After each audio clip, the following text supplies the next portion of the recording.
Hi, this is Peter Woolfolk speaking. Now, first of all, thank you so very much for listening to the podcast. Now, I am very excited to let you know that the podcast is now available on Amazon Alexa. You know the drill. Simply say, Alexa, play Public Relations Review Podcast, and she'll take it from there. And again, thank you for listening. And if you enjoy the program, please become a subscriber. Now, on to the podcast.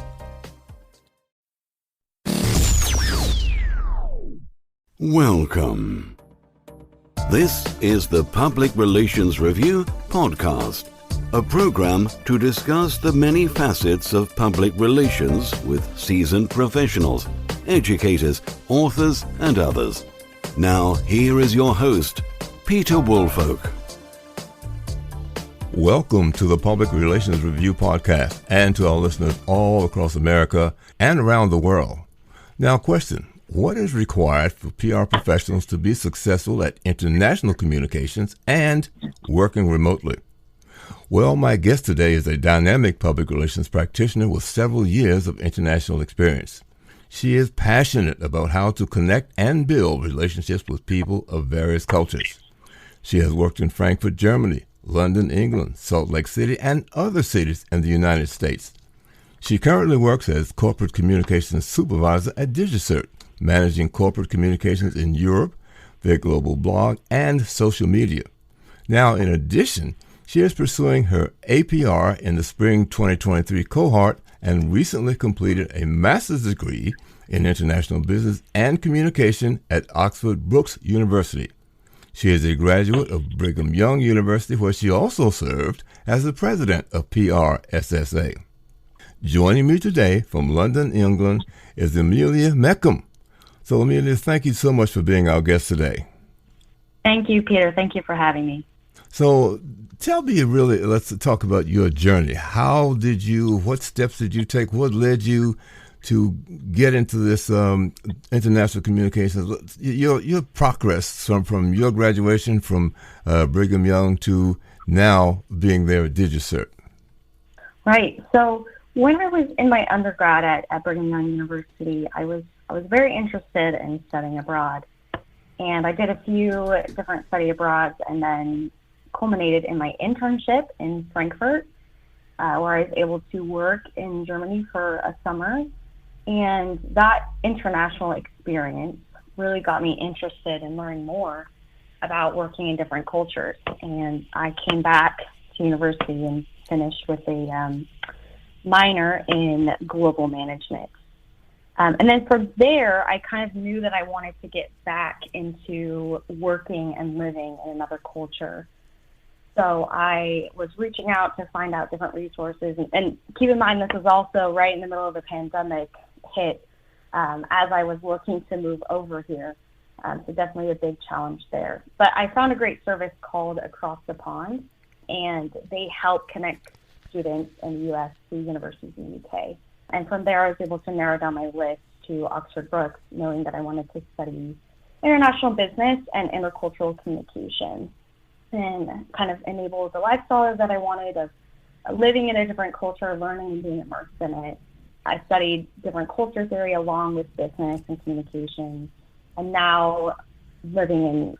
So what I completed, I moved over with DigiCert.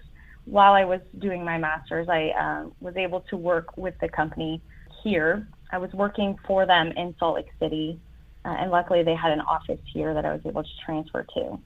And I've completed my master's, but now I'm staying over here in London. And while I'm over here, I have been working specifically with our PR agency based in London, and we've developed sort of a reel and spoke model. We're a pretty small communications team, but we cover globally. We cover 4 regions: North America, Latin America, Europe, APAC, Japan. And so our model for that is we have an agency of record here in London that I coordinate with, and then our agency in London coordinates with smaller bespoke agencies in local countries. So we have contacts in France, Germany, Switzerland, the Netherlands, etc., and we're able to be more agile and reach more cultures that way. So even though we're a small team, it's important to us that we have people on the ground, local PR people, who are actually immersed in the culture, natives, have relationships with the journalists there, and able to do what they need. Mm-hmm. And I think go ahead.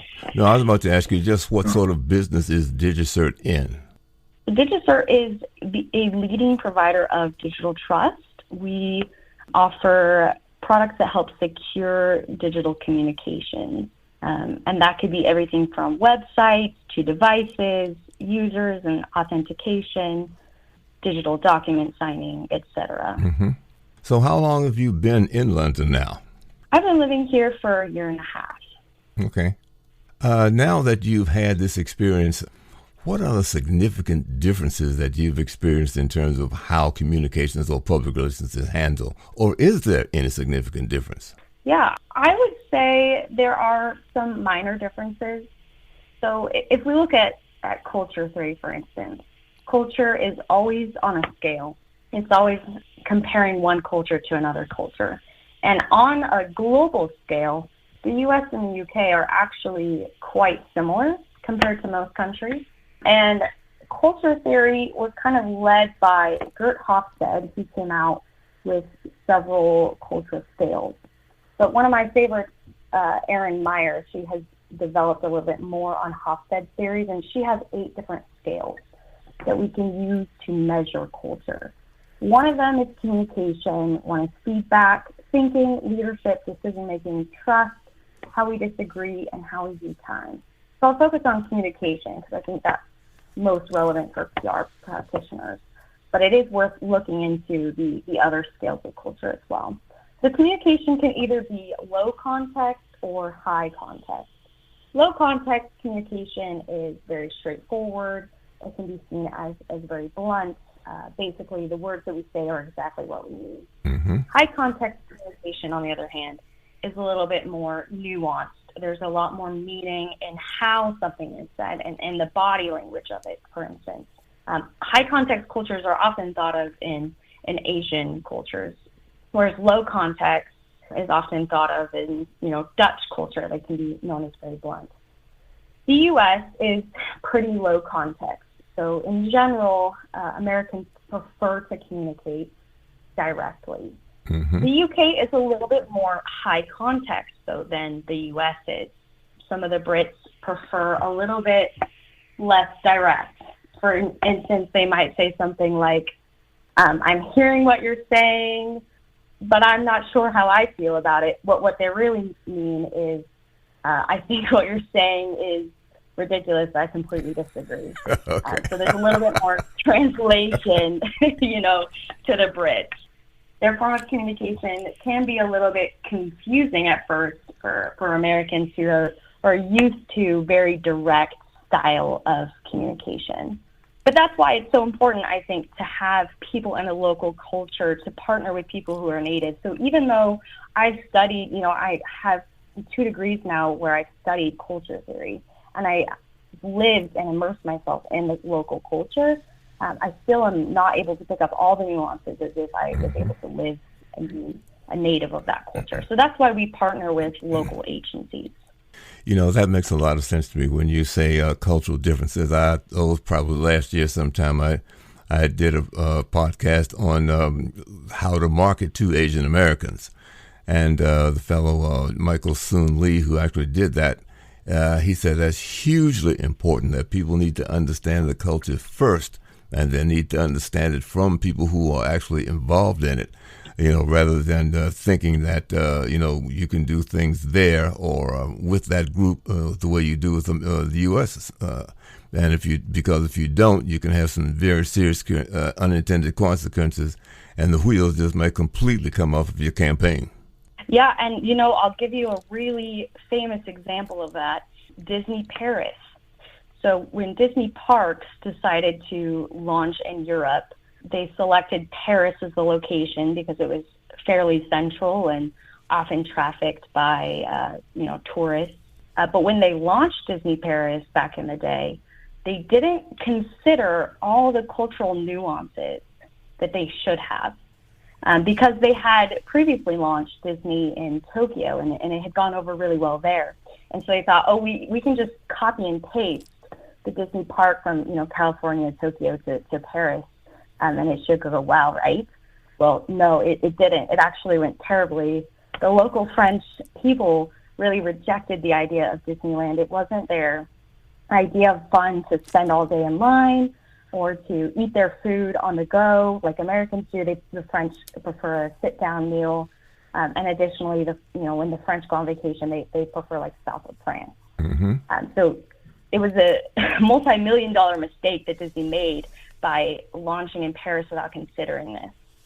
Eventually, they were able to, I think, partner with somebody local in the culture to understand those changes that they needed to make, adding in more restaurants, adding in more languages, so things were in French rather than English first.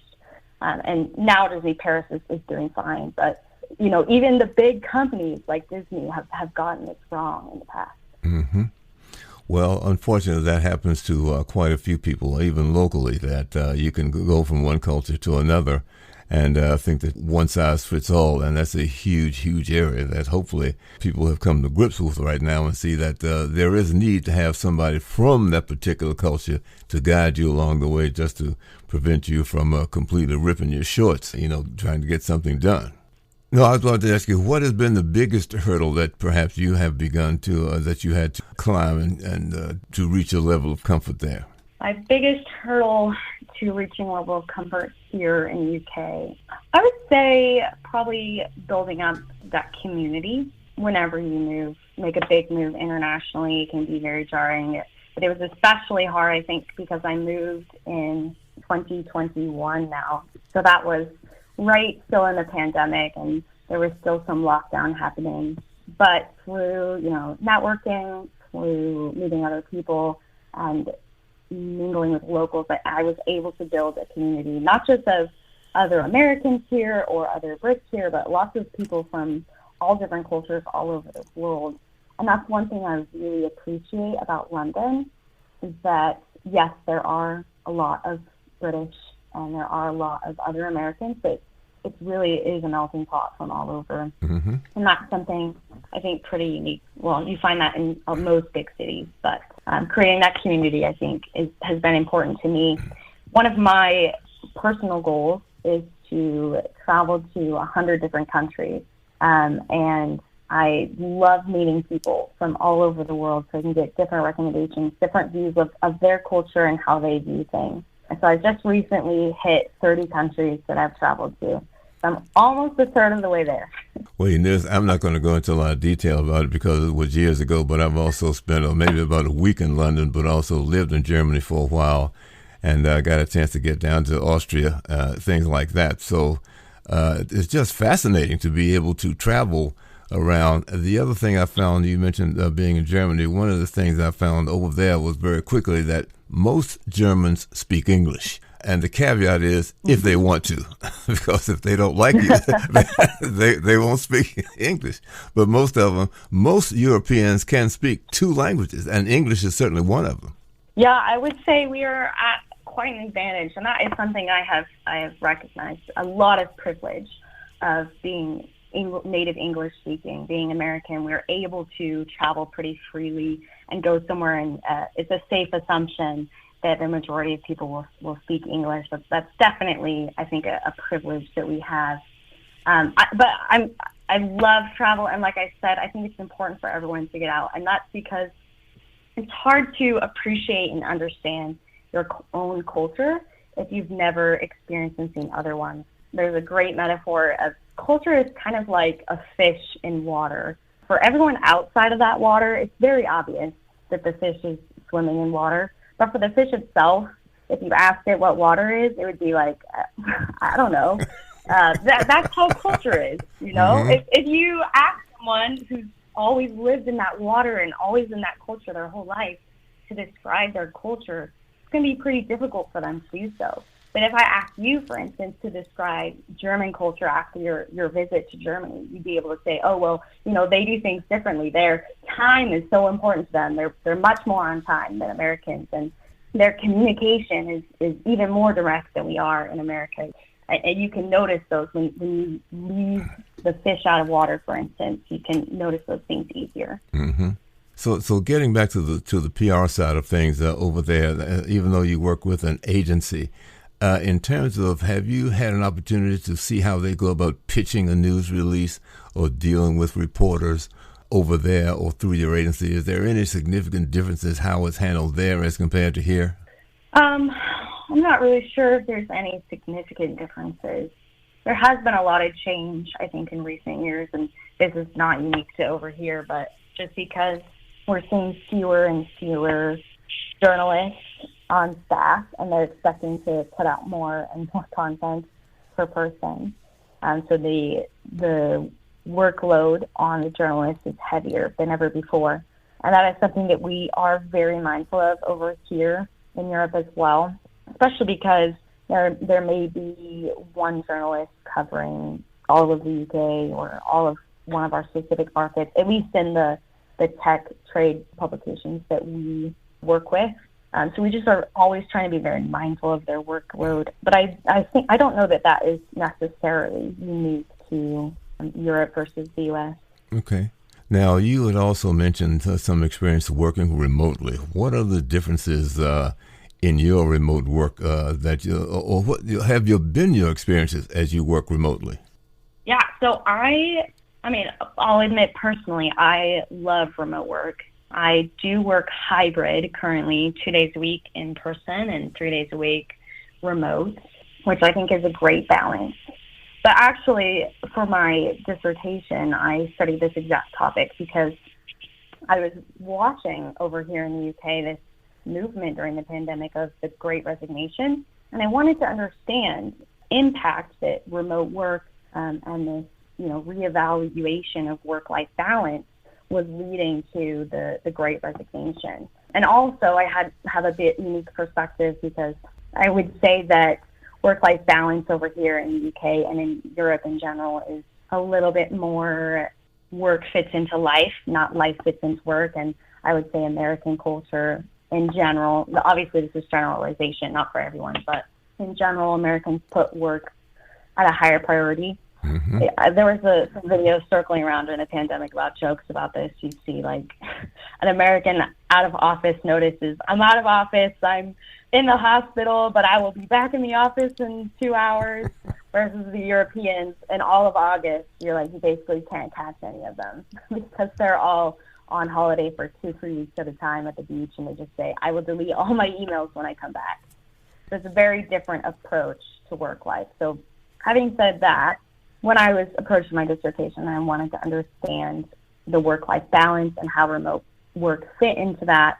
I found some really interesting insights. So I used my company as a case study and met with a lot of different people to understand their motivation for work during the pandemic. And a lot of people talk about the pandemic as this great reset button. It was basically an opportunity for them to reevaluate their priorities, their values in life, and a lot of them decided that they wanted, different things out of work and different things out of life.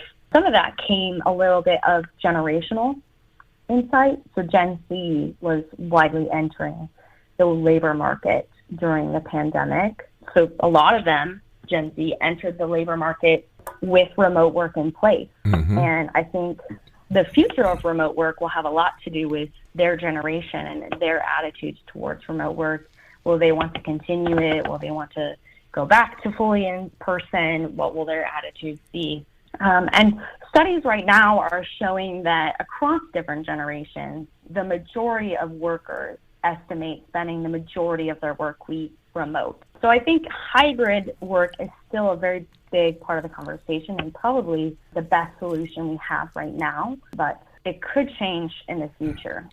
And there's a couple of things at play there as well. And I don't want to say that work-life balance was the only thing that was affecting the Great Resignation during the pandemic, because there were a lot of factors at play there.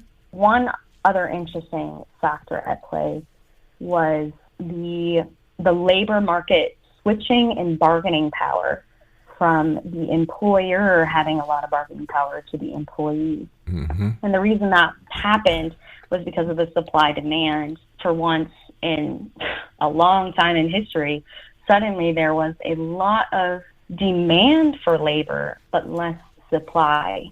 And the reason for that is, various people were exiting the workforce, deciding to retire.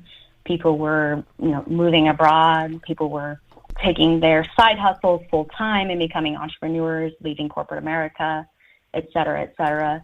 So suddenly there was all this demand for labor and low supply.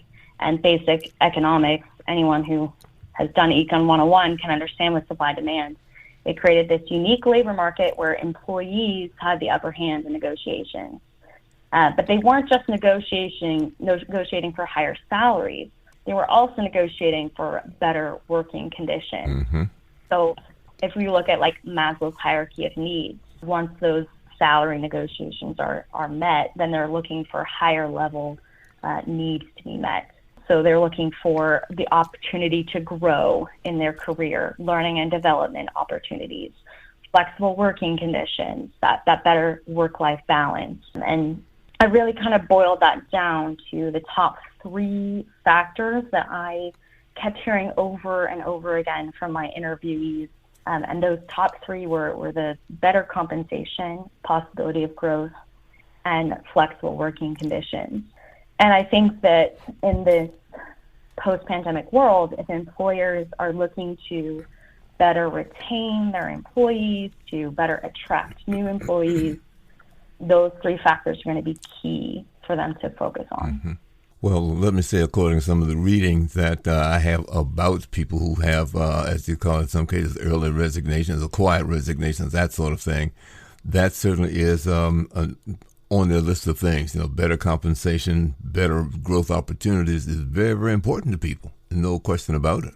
Right. Yeah, I don't think it's all that surprising that is what people are looking after. But it is interesting, I think, when you see how the pandemic played with that and how remote work and the interesting labor market and supply demand kind of enabled that negotiation power. And in tech specifically, especially with software developers during the pandemic, they had like an incredible amount of bargaining power because there was just incredibly high demand for software developers specifically.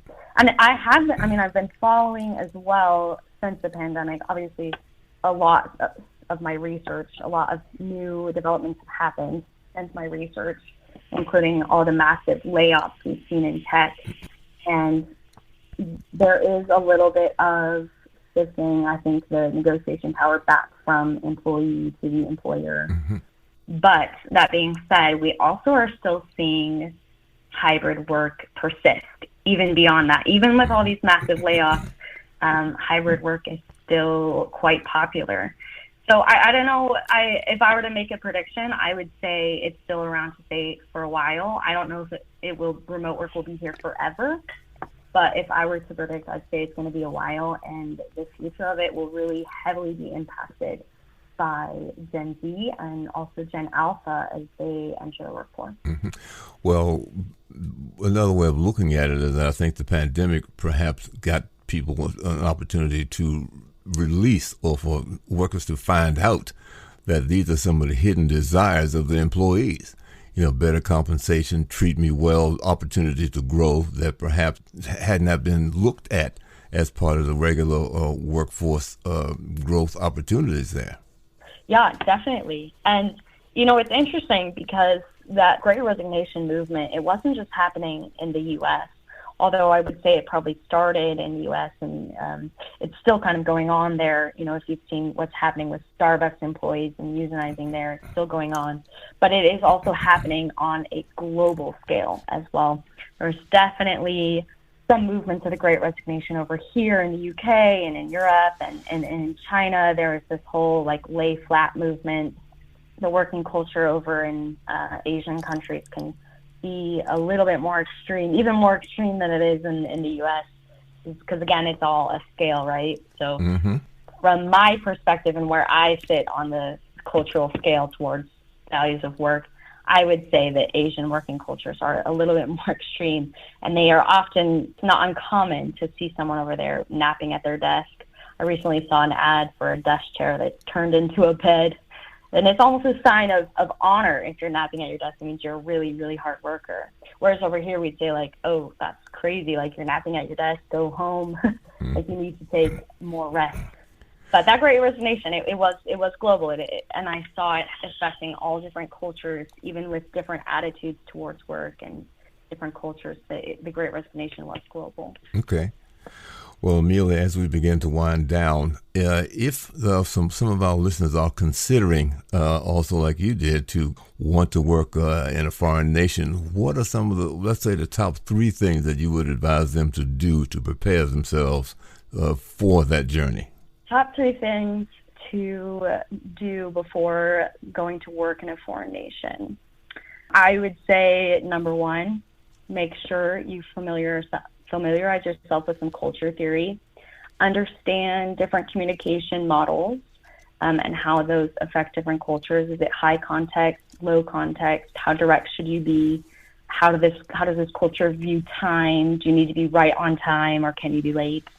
A great resource for that is The Culture Map by Erin Meyer. Great book. She also has a personal culture tool. So number 2, I would suggest you use personal culture tool to understand your personal culture and where that falls. Interestingly enough, when I took my personal cultural tool about a year after moving here to the UK, I found that my personal culture has shifted a bit, and I am a little bit in the middle between the US and the UK. So where I fall on the communication scale, for instance, not quite as low context as the US, but nor am I quite as high context as the UK. I'm somewhere in the middle. So understanding your personal culture of how you communicate in relation to the country you're from and the country you're visiting is incredibly important. So that would be number 2. And then number 3, I would say you need to connect with some locals, meet some professionals in the area. There are definitely different ways that you can connect with locals through, social media, online groups, your own professional network. I think it's really important to create a community in the local area that you're going, so you can get the local perspective, which will be so much richer and so much more understanding than just being a tourist in a location. So again, those 3 things that people can do. They can understand culture theory, do a little research on Erin Meyer and Gert Hofstede. Number 2, they can understand their personal culture. How do you communicate, and how does that relate to the culture you're going to? And number 3, they can meet with someone local, understand them, and kind of get to know a little local flavor. And if you're coming to London, I may not be a native Londoner, but I am still local, and I would be more than happy to continue the conversation with anyone over a coffee chat or even over email. Well, good. Well, thank you so very much. My guest today has been Amelia Mecham, and she joined us from London, England. And it was a great opportunity to listen and benefit from your experience of having worked in London and Germany, and the benefits that you've shared with our listeners today. So I really, really appreciate your coming on the show. Thank you. Thanks again, Peter. Okay. And to my listeners, if you've enjoyed the show, we'd certainly like to get a great review from you. If you'd like to get in touch with us to let us know about some topics you have that you think we should cover, go to the Public Relations Review Podcast website, drop us a note, and we'll certainly get back to you. But in the meantime, thank you so much for listening, and join us for the next edition of the Public Relations Review Podcast. This podcast is produced by Communication Strategies, an award-winning public relations and public affairs firm headquartered in Nashville, Tennessee. Thank you for joining us.